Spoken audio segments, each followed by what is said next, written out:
আমরা এই দেশে জন্মগ্রহণ করেছি, এই দেশ আমাদের 14 গোষ্ঠীর দেশ। আমরা এখানে উড়ে আসি নাই।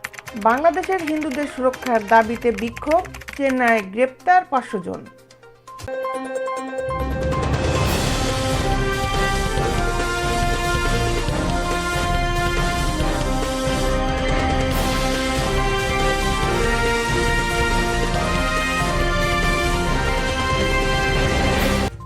ভারতের চেন্নাইয়ে বাংলাদেশের হিন্দুদের সুরক্ষার দাবিতে এবং হিন্দুদের উপর আক্রমণ বন্ধ করার আহ্বান জানিয়ে বিক্ষোভকালে শতাধিক নারী সহ 500 জনকে গ্রেপ্তার করেছে পুলিশ।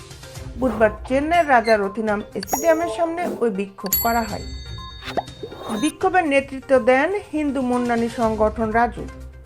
এতে সাবেক গভর্নর তামিলিসাই সৌন্দরা রাজন, আরএসএস কর্মকর্তা কেশব বিনায়গম এবং বিজেপি নেতা কারু নাগরাজন ও ভিপি দুরাইস্বামী অংশ নেন।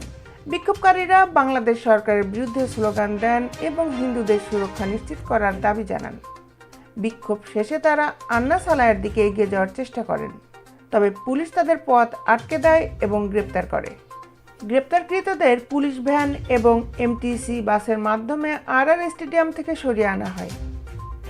তাদের মধ্যে কিছু লোককে আন্না অডিটোরিয়ামে এবং বাকিদের পেরিয়ামেটের একটি কর্পোরেশন কমিউনিটি হলে আটক রাখা হয়। ইগমোর পুলিশ বিক্ষোভকারীদের বিরুদ্ধে অনুমতি ছাড়া প্রতিবাদ করার অভিযোগে মামলা দায়ের করেছে। বিক্ষোভের কারণে রুকমণি লক্ষ্মীপতি সলায়ের যানবাহন চলাচল বন্ধ ছিল, তবে কোনো ধরনের অপ্রীতিকর ঘটনা এড়াতে 150 জন পুলিশ সদস্যকে ঘটনাস্থলেই মোতায়েন করা হয়েছে।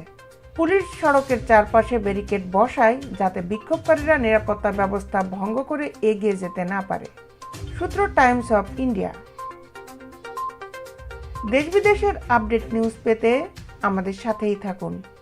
Justice television, Dhaka.